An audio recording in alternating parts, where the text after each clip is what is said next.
I am Ana Huang, and I write steamy contemporary romance. I am probably best known for my Twisted series, which follows the group of 4 girlfriends as they kind of find love and go through the ups and downs of their 20s. Right now I'm working on my Kings of Sin series, which is a series of billionaire romances themed around the 7 deadly sins, as well as my Gods of the Game series, which is a football sports romance series. How did you get started with writing, and when did you know that you wanted to become an author? Yeah, so I actually started to improve my English because my family didn't speak English at my household growing up, and my mom was like, oh, why don't you just write me a short story every day in English to help me, you know, improve faster? And I thought, oh wow, she just really loves to read my stories. And so I wrote her one every day, and I kind of fell in love with writing. And it's funny because when I was younger, I was probably around 8 when I told her I wanted to be an author, and she was kind of like, maybe this is great as like a hobby, but choose something a little bit more financially stable as like a career. And after I graduated college, I actually stopped reading and writing for a while just because of like life and all of these things. But then 2020 happened, and I had a lot more time on my hands. I needed a creative outlet, and that was when I started writing and reading again. And it just kind of took off from there. Yeah. How I do my research for my books is, I think even though I haven't gone through, you know, a lot of the traumas that my characters have, you know, like I've never experienced like a parent trying to kill me or, you know, like getting kidnapped, knock on wood, all of these things. But I think the human emotions underlying all of those experiences are very similar. You know what I mean? It also helps when I kind of like have a research in sort of people who've kind of gone through similar things. Like not that I pick up, you know, the details of their stories, but just how have they reacted? Like how historically have people that have gone through these experiences, how has it changed them, right? And I think there are patterns, and that also helps inform sort of the story arcs for my characters in these books. I chose 7 Deadly Sins as a theme just because for some reason, I can't explain why, I've always been fascinated by it just as a theme. I think for me, when coming off of Twisted, you know, Dante, he first showed up, he's the hero in King of Wrath, and he first popped up in Twisted Hate sort of unexpectedly, like I didn't expect him to show up, but then I was like, oh, you know, like hot Italian billionaire, that seems promising. And I was trying to find a story for him. You know, I think one day I saw something 7 Sins themed, and I thought, oh, how interesting would it be to try to theme a contemporary romance series around these 7 things? And I think I really liked the challenge of trying to fit those themes around, you know, like a romance, right? And so it's been really fun for me to see how I can interpret those themes in a different way. I think everyone's relationship with the stories that they read are so personal, right? Like for some people, they want something that they really relate to, that they see parts of themselves in the characters. For others, they just want full-on escapists. Like, I don't want anything that is related to real life. I just want to be swept up in this world and escape it for a little bit. But at the end of the day, I do think that stories should make people feel an emotion, whatever that might be, and that it can enrich their lives in some way, right? Whether it makes them feel seen or whether it's just sort of like a great entertainment and an escape.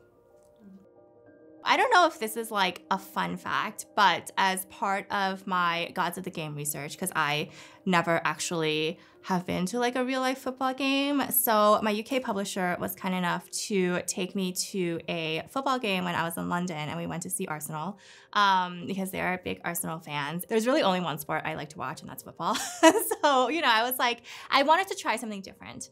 And it was, I don't know, it was really fascinating for me to kind of see what it was like in real life and to feel that energy, which is so different from what you see on screen. And I think they were like secretly trying to convert me into being an Arsenal fan by taking me there, but I don't know. I think that was like probably the funnest research I've ever done for a book. I think the reader community is probably one of the best parts of this job, right? And it's because writing is so isolating. You know, it's just you. You're just sitting at your computer with the voices in your head, just typing. And it's pretty amazing to be able to connect with people over a common shared interest, right? And especially for me, sometimes it still feels surreal that I'm like, wow, like I created this world and I created these characters that, you know, the readers feel so strongly about, and they will create fan art and they'll write songs and they'll write fan fiction. And, you know, I think about when I was younger and I was reading books and I loved them, you know, like so much. To know that other people feel that way about my books that I felt about my favorite books growing up is like pretty incredible. Social media is such a incredible, I think, phenomenon, and especially BookTok, right, which has really skyrocketed in the past few years. And it's pretty amazing to see what power it holds in terms of influencing people's tastes, in terms of influencing culture. And it's funny because I was so resistant to TikTok in the beginning. I was like an Instagram girl, and I was like, videos. I was like, I don't want to make videos. This is so much work. Like, why would I ever want to do this? But I was really curious, you know, because I joined BookTok, I think, in late 2020, and I mean, it was a totally different world back then, right? Like there wasn't really a romance BookTok space. It was all YA fantasy. I could count the number of romance accounts on one hand.